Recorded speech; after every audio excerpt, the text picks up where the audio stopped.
mentorship assistance, and practical business assistance between the young startups and organization encouraging startups. Herein, we have our Managing Director of TSC, Lakshya Agrawal, Director of Operations, Sresh Khandelwal, our Corporate Head, Darren John, and our Executive Director, Manya Varmani. And I'm Sneha Chavla, and with my partner Palak, we are the associate members of TSC, and today we will be interacting with you throughout. I would like to call Lakshay to interact with you. Greetings, Nikita ma'am. It's our pleasure to meeting you virtually. Your dedication to sustainability and entrepreneurship is commendable, and we are excited to delve into the story behind Nexus Power and a vision for the greener future. So I request Thank Palak. you for having me here. It's a pleasure to join in Thank you. and interact with you guys. I'm also looking forward to the entire interaction, and I'll try and make it as exciting and as candid as possible. Thank you. Hopefully, you guys will also have as much fun as I would during this interaction. Sure, ma'am. Now I request Palak and Sneha to kindly proceed over the interview session. Let's start with the questions now.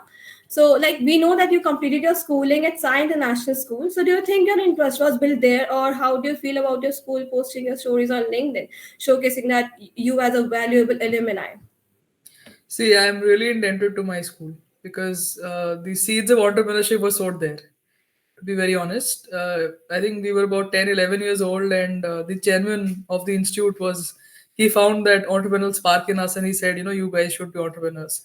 And that was a time when we were not even aware of what startups and what entrepreneurship really means.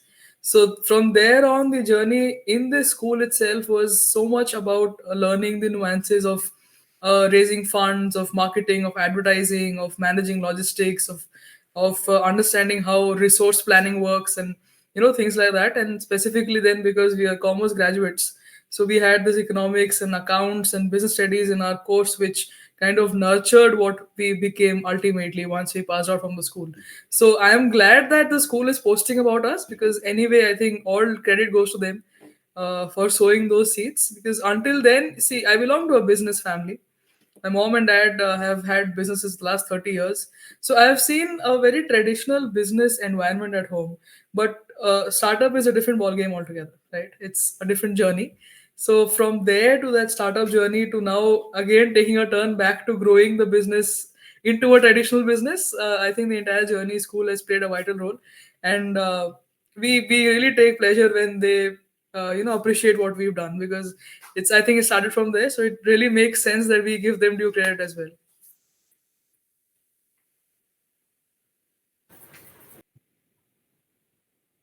Thank you so much, ma'am, for this information. This really guide me a lot.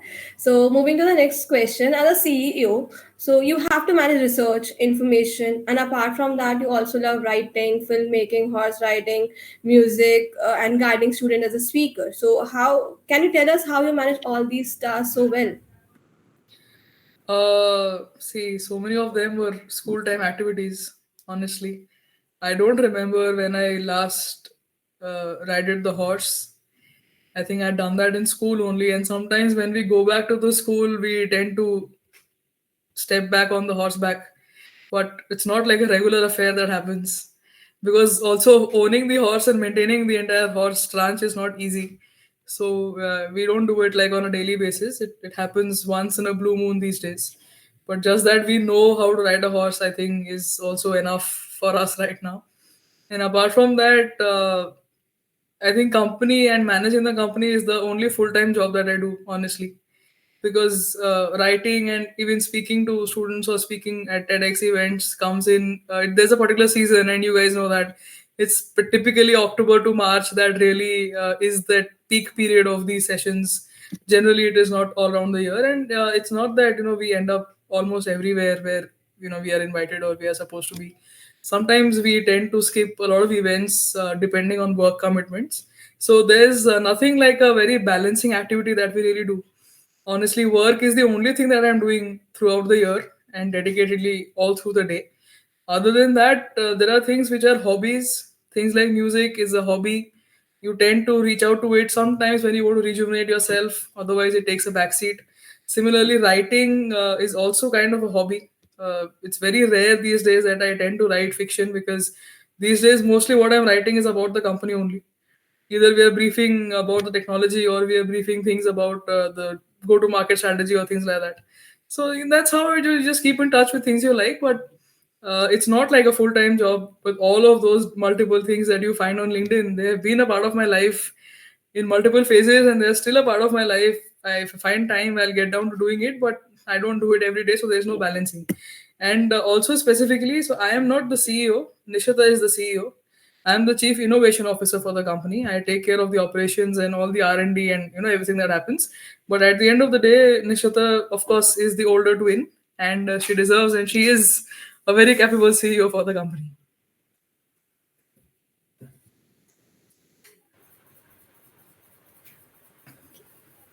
Okay, ma'am. So thank you. And moving to the next question. When I researched about you, I got to know in an article, Forbes India article, it was mentioned that your startup idea came from your grandfather's library. So how did that idea got clicked, and how did you begin working on it initially?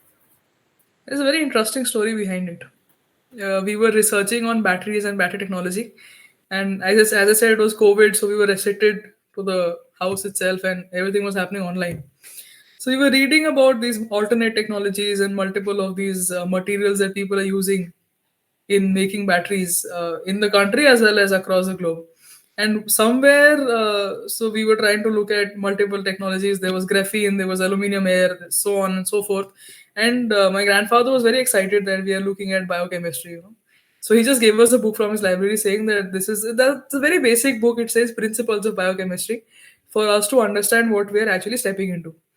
And because we are also freshly into that kind of space of material sciences, we step ahead to start reading it and understand basic nuances, and that's where we stumble upon this idea. There's one line in the book which says peptides could be potentially beneficial in electrolytes. So electrolytes is one part of a battery cell. A battery cell has mainly three parts, and I'm sure all of you have done it in your science classes back in school. So there's a cathode, there's an anode, and there's an electrolyte. So we read this statement there which says peptides could be beneficial for electrolytes. And suddenly that peptide kind of struck us because that was a very fresh term. We'd not heard of it before in battery materials. So we started Googling to understand, how it really works. And then we found a couple of research papers, age-old research papers, where people have worked on proteins, which is like so a protein is the umbrella term, then you come down to amino acids, and then you come down to peptides. That's the chain. So people had worked on proteins, and once now we found one book, then we found some research papers. So it somehow seemed likely to be building up as a chain. One after the other, things started getting together, and then there were multiple papers where some paper had a cathode of a protein, some paper had an anode which had a protein, some papers where the electrolyte was a protein salt. So what we did is we kind of tried to accumulate all of these papers, and we tried to do an experiment at home. Now we needed protein rich things, and घर पे हैं तो ज़्यादा कुछ है नहीं. So the first material that we used for our research was kidney beans and chickpeas. So, in basic terms, rajma and chole basically is something that is a staple food for me. We eat it almost once or twice in a week, and that's very normal. Every day we are like rajma chawal ya chole chawal, chalo ji sorted. So we use that as a first raw material because they're very protein rich, both kidney beans and chickpeas, and second they were readily available at home, so we use them. So that became our cathode. Like chickpeas was the cathode, kidney beans was my anode. Of course, we kind of boiled it, made a slurry, a little paste like a material, and a basic sodium hydroxide, like a surf solution, was my electrolyte. And that was the first experiment we did, which gave us roughly about 2.53 volts. So because we clocked about 3 volts with a chickpea and kidney bean, I think that was proof enough that the idea of proteins and peptides was making sense. So from there, we started the research, and that's when the company got formally incorporated, and then we kind of had an entire team and so on and so forth. And that's where we are today with a basic research from kidney beans and chickpeas to a proper nanomaterial synthesized battery, which is now going ahead for trials. That's how the journey of 3.5 years has been. But because of that book and that word peptides, we got into this research, and thankfully, the first proof of concept worked for us. And that's how Nexus was born. That's a great story, as inspiring too. Like coming from a commerce background and doing some such science experiment, it's actually great. So, ma'am, my next question to you is like we researched about the Nexus Power and found that your battery is biodegradable. So, is there any difference in weight, charging time, or working principle compared to the chemical compound like Lion's battery or dry batteries? No, absolutely not. We are very similar to a lithium ion composition and the way a lithium ion battery would work. So, we typically make battery cells of roughly 3.2 volts each, and then we put these battery cells together to make the battery packs of 48 volt or 60 volts and 36 amperes and so on and so forth. The working principle is very similar. In fact, we have a lighter battery because it's nanotechnology, so the size could be smaller, the weight could be lesser than what it is right now, but we tend to fit it into the available size and the ongoing standardized weight numbers, because so we focus on two-wheeler and three-wheeler electric vehicles right now for our battery trials, and the manufacturers have a very dedicated fixed size and space in the vehicle for a battery pack. So if we change anything, we tend to reduce the chances of we being accepted by these OEMs to try our batteries. So whatever we do, we fit into the existing sizes, and the weight is slightly lesser, which comes to our advantage because the energy density is higher. Other than that, the size, the shape, the entire charging infrastructure, we use everything that is existingly available because we cannot risk building the infrastructure. We have to fit into what is available. So it's biodegradable. That's the major USP that we have because we use natural compounds, as I mentioned, proteins, and we get these proteins from crop waste. So it's all natural biodegradable elements. That is how it is biodegradable in itself. But the outer case of the battery is obviously still the aluminum that is used normally. So if you remove the case and put the material into the soil, it will degrade. The case could be reused, but that is not biodegradable so far. I mean, until people do a research on that, it is not biodegradable.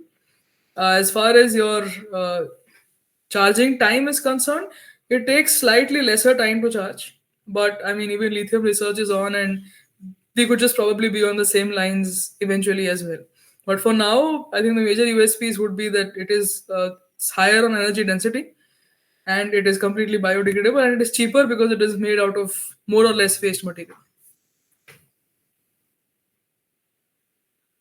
Ma'am, before moving, I want to ask, like you said, ki you are focusing on two-wheelers and three-wheelers market. So why not the four-wheelers market? Like when are you planning to tap to the four-wheelers market? Maybe in the next 7, 8 months, 9, 10 months, we might look at the four-wheeler cars as well, passenger cars, but that is not a very readily available market. If you see the Indian streets, maybe 5 out of 10 two-wheelers would be electric these days, but it would be just 1 out of 10 cars, four-wheeler cars, which is electric. So it is the decision of looking at two-wheeler and three-wheeler EVs is purely based on the availability of the research sample. There are plenty of vehicles. In fact, three-wheeler electric vehicles are more. Every pilgrimage place in India these days has a three-wheeler EV taxi. So the number of vehicles that we can fit in our batteries into is way higher than the number of four-wheeler passenger cars we would get. So that's the reason why we are into two and three wheelers right now. Eventually, once we get test results here, it's the same cell, it's the same battery pack, different configurations for sure. So if we get positive results in these tests, we can fit it anywhere possible. But maybe before we step into passenger cars, we'd like to look at commercial vehicles, say trucks and buses, because we already have a lot of interest coming in from bus manufacturers, electric truck manufacturers. So that could be a potential space we tap in before passenger cars. I mean, that would really depend on how we look to set our timelines in the next 7, 8, 9, 10 months. But for now, it is two-wheeler and three-wheeler electric vehicles only, and grid storage applications. Grid storage is for stationary operations. Thank you, ma'am. By the way, all the best for your future plan. Thank Moving you. to the next, moving to the next question. As we know that technology is predominantly male-dominated sector, with most higher positions held by males. So could you please tell us what the challenges that you have faced and your thoughts on why females are not participating in the tech sector? Honestly, I don't believe women are not participating in the tech sector, because in our team itself, it's more or less like a 50-50 ratio. In the research team specifically, we have almost equal number of females in the research team. The PhDs who are working on the material sciences, almost equal number of people. But yeah, it tends to become more male dominated, because I think there are multiple reasons. First, that a lot of women don't find the opportunities enough to actually step out and step up from basic responsibilities that the society has handed over to them, and get out and start building a company or working on things which are technology based. Second, and one of the major reasons could be that a lot of people, specifically investors who are male dominated companies, they don't even believe that women are capable enough to lead technology based companies. That is one major problem, because you might have a lot of companies, but if you are not able to raise the funds because somebody doesn't believe that you are capable enough, and that really cuts down the chances of the company growing. You might start up, but you will not grow. So that's one big problem that we face in the industry these days.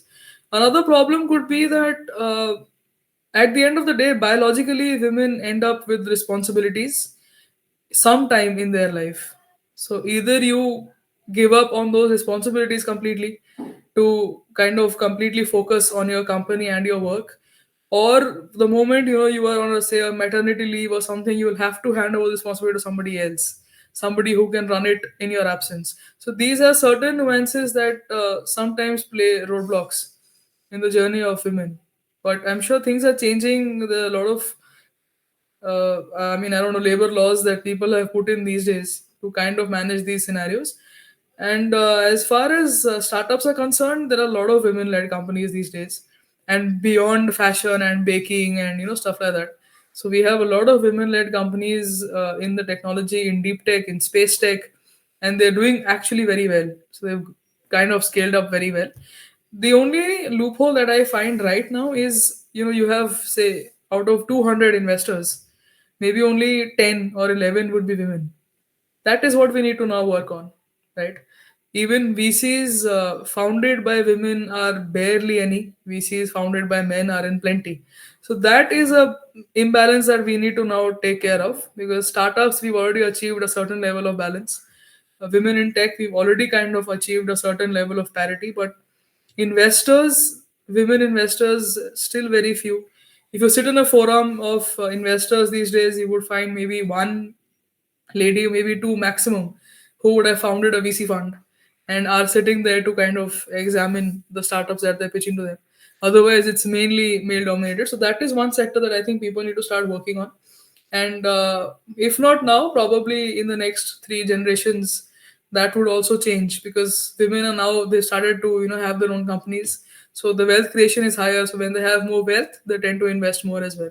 So it will take some time, maybe about one or two generations, and then that parity would also come in the investors market at least.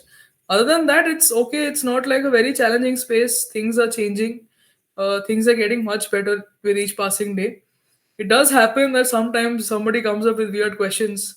Like, I remember the first time we pitched about our company, we kind of did the entire pitching, and the first question we got from the investor was, when do you plan to get married? Which has got nothing to do with what the company is doing. And he was like, will your husband join the company once you get married? Or what happens to the company if you're married? Is there a continuity, or would you just close it? So these are questions that women are dealt with sometimes, which I'm sure you wouldn't ask any man if your wife is going to join the company or not. So from that point of view, leave women to their own. They know what to do with their lives and their companies as well. Things happen. Today you can laugh it out. When you get those questions, it kind of pinches you a little. But yeah, that's how things are. And I think that was just one such investor that we got a question from. Other than that, we've pitched to around 200 to 50 people in the last 3.5 years, raised multiple rounds. It was just one person who had a question like that, nobody else. So it's not that bad a space. Okay, so ma'am, before moving forward, I would like to ask about the market size of EV bikes and how you are planning to tap those markets. See, the market size is huge. It's growing with every passing day. As I just said, out of 10 vehicles on road, 5 are EVs right now in the two-wheeler space. And two-wheeler doesn't just include the automated motor-based vehicles; it's also the e-cycles that we have. That's also a huge market. As far as Nexus is concerned, we have initiated pilots with a lot of these two-wheeler companies, and what we majorly aim to do is once we kind of get done with the pilots, we would like to sign final contracts with the same companies who've tried our batteries. It's an easier way to step into the market, but that's I think probably the best option that that makes sense for us. Okay, and ma'am, as you just said about the crop residual, so your idea of using that crop is actually very intriguing. But however, the problem of crop is still emerging in our country. So, what are your thoughts on that issue, and how do you think this situation can be resolved? See, we have not moved into bulk productions yet. When we start stepping into bulk productions, a lot of that crop will actually come into our godowns. So I don't think it should be as much a problem eventually, maybe a year later. But the problem that people are facing right now is bigger than what we see, because what happens when we also go ahead to procure crops is that those people are very concerned that the soil gets fertile with this. So you have to do something about the soil if you're taking away that crop from them. Secondly, we also have these discussions, where they're like, because you have to pay them ultimately. In a lot of in the world, a lot of things work on capitalist markets. So to procure waste from them, also you need to pay them something. That's how they get incentivized to actually give it off and not burn it. So these are certain spaces. The bigger problem is now once this gets commercial, and once we start procuring it in bulk, say 20,000 tons or 50,000 tons, so automatically these people will increase the prices because then the demand and supply curve would not match. So then that kind of will become a monopoly. That because they can make money out of crop waste as well, they'll try and push the prices. So that will significantly impact the prices of our batteries also. And we'll have to deal with this in the future, and we are prepared. But having said that, I think there is going to be ample amount of crops. And as far as living beings exist, there are going to be food crops available across the globe. The growing problem, we will also need a lot of policymaker support in trying to manage the issue, because everybody is trying to look for a solution, but it is all going to depend on who manages to make a big breakthrough and how quickly. So accordingly, the entire problem is going to kind of get settled. But I'm hopeful that once we move into bulk procurements, it should significantly reduce. But having said that, it will again depend, as I said, on policymakers, on how much amount of procurement do they permit and what kind of solutions do they come up eventually, because there are a lot of things which are also election based topics. So things come up and then they die out, then they come up again. So, that's how dynamically the environment changes, and that's how we also need to adapt to certain things. But I'm really hopeful that at least as far as the crop procurement is concerned, that should not create a lot of hindrance to us also. I mean, we just go with the flow with that side of the entire business model.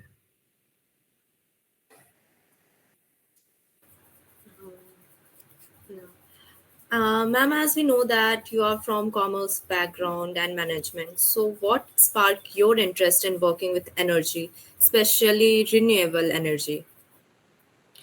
I was always fascinated with sustainability as an idea. And we had a paper on sustainability during our undergraduate course from XIMB. It was uh, it was based on sustainable business management, something like that was the paper.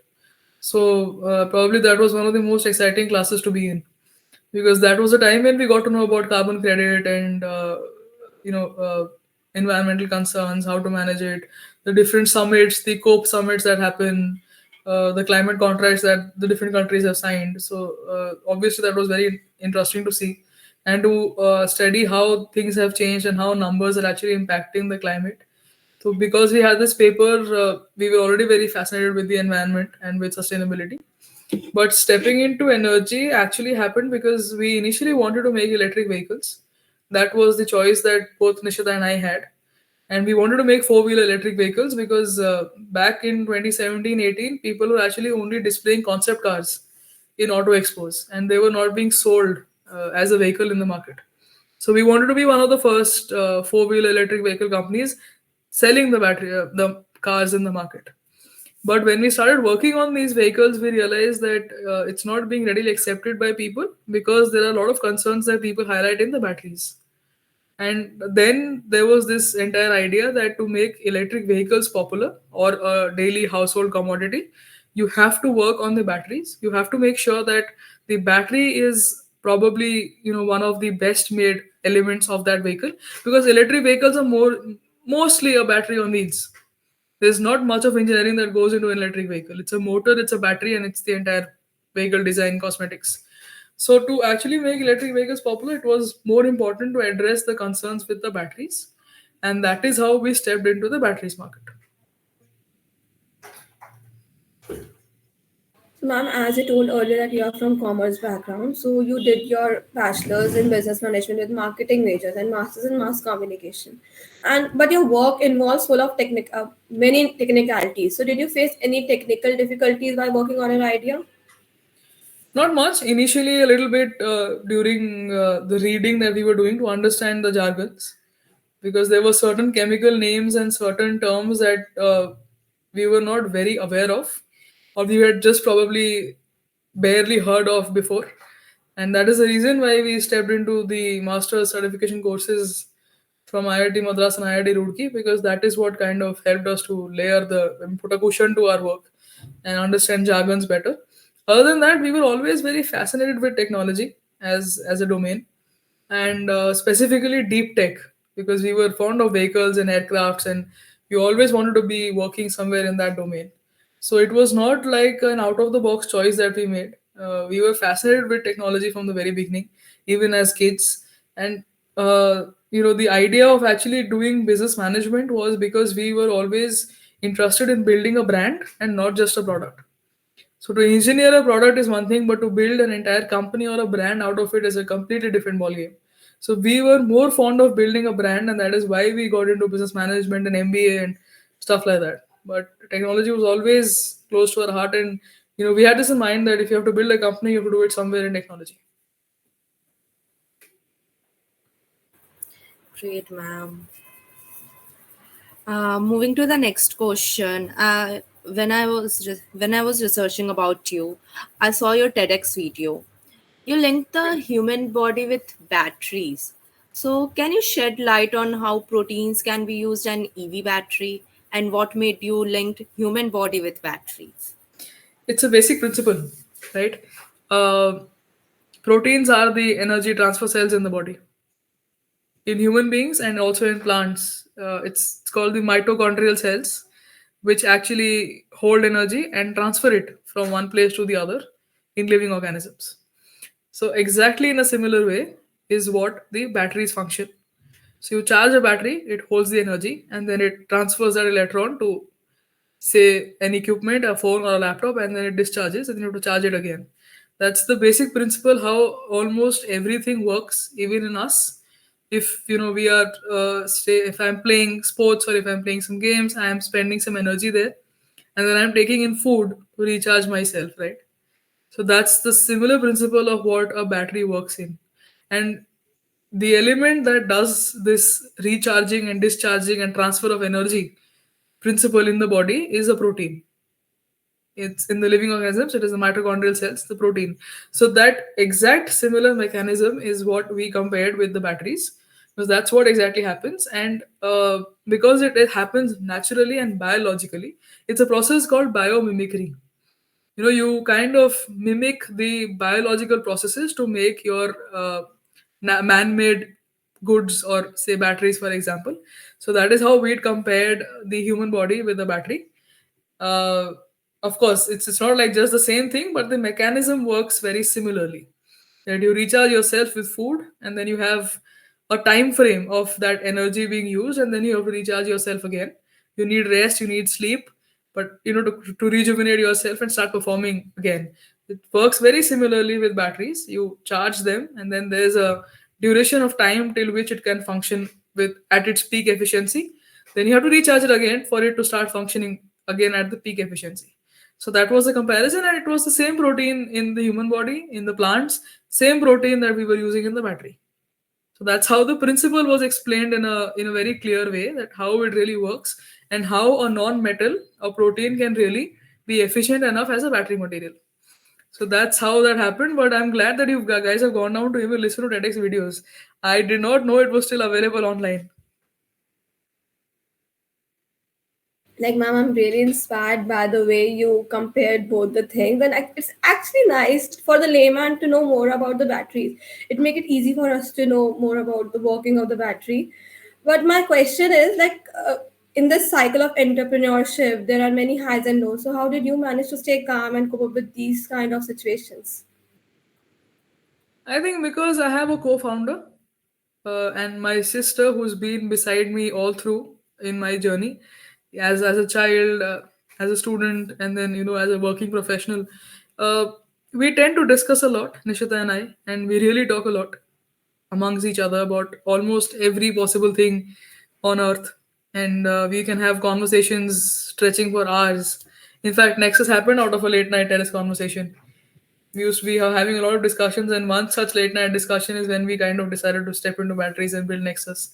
So yes, there are a lot of highs and lows. There are a lot of situations where you tend to lose your cool, but it always helps to have a co-founder, have somebody to have your back, and understand your emotions. Because for me, I think Nishata is my go-to person, and I was that kid in school who used to copy her sister's assignments, and because of that very reason, to have her beside me even as a co-founder is, I think, probably the best thing I could have done to myself.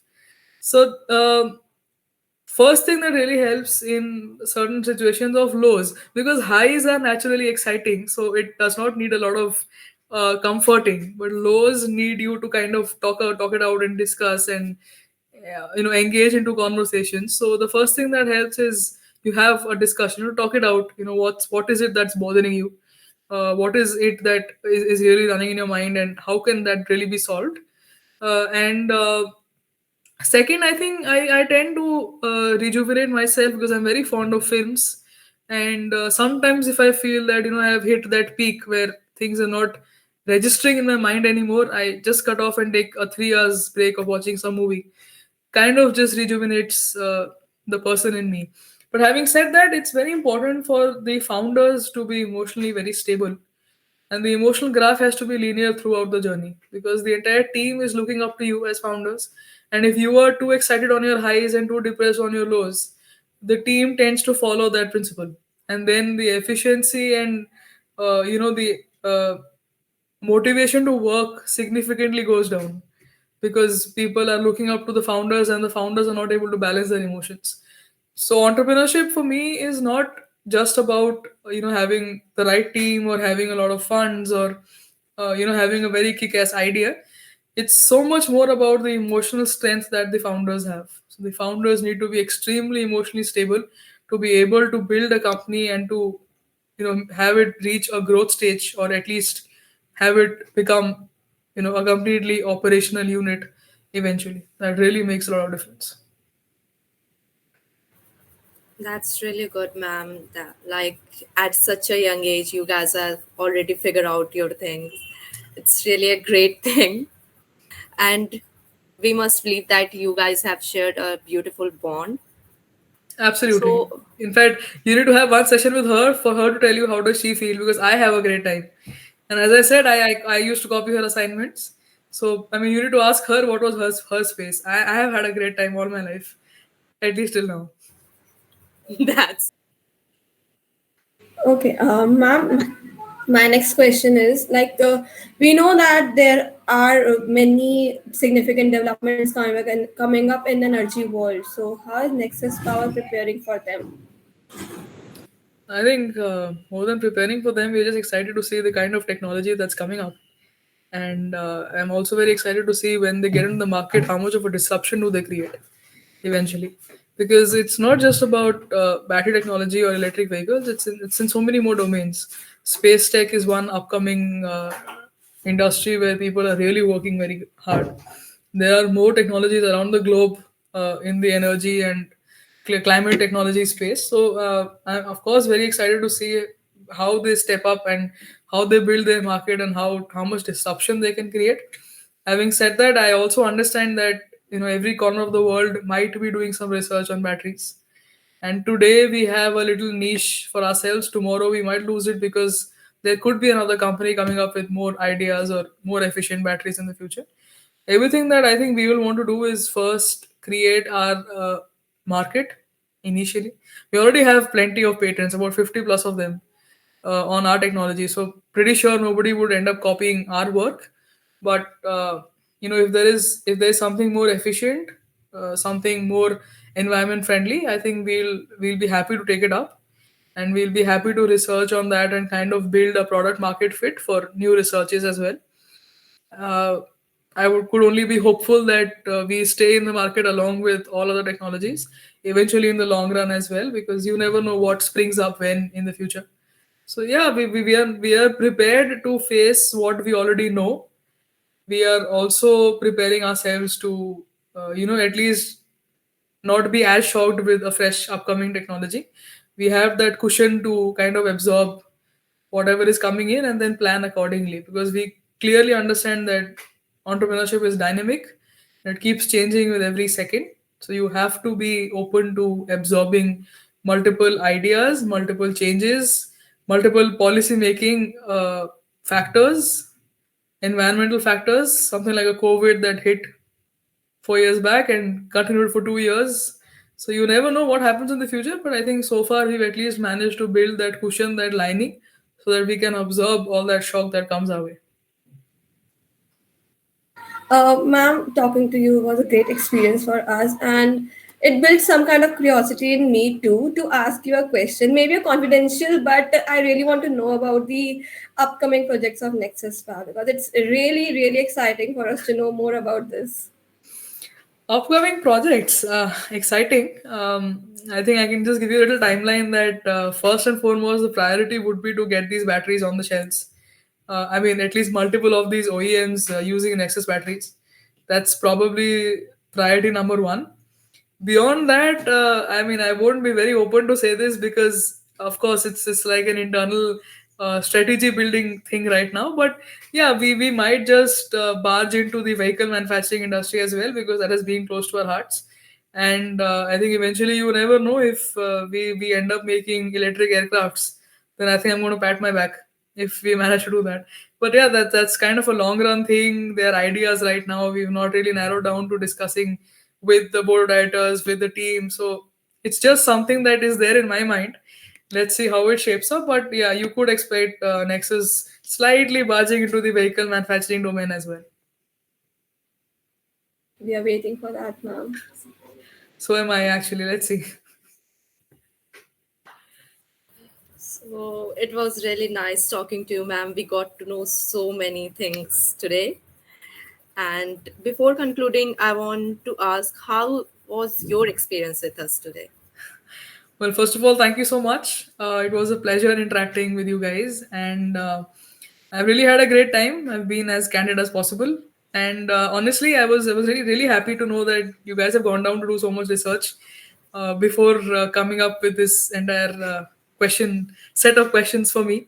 And I'm so glad that you took that effort and took that time out to read out about me before you stepped up here for this.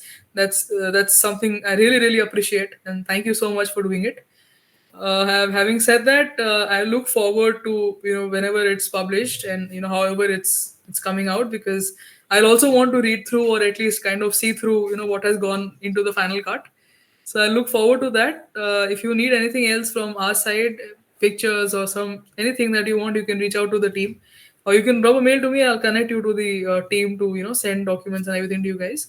And just one request before you kind of make the final publish, whether it's through a video or it's an article, we'll just like to skim through it to make sure we just know what exactly is going out. Because sometimes what happens is, when you're there in a conversation, you tend to spill a lot of beans, but then you go back and you realize that maybe certain things could have been cut out from the final cut. So before you make the final release, just give us a little time to go through it and give you a heads up to go ahead with the final publication. That's it. Other than that, I've had a great time. Thank you so much, and I hope that you guys have also learned a lot from all the research that you've done on me. Thank you. Sure, ma'am.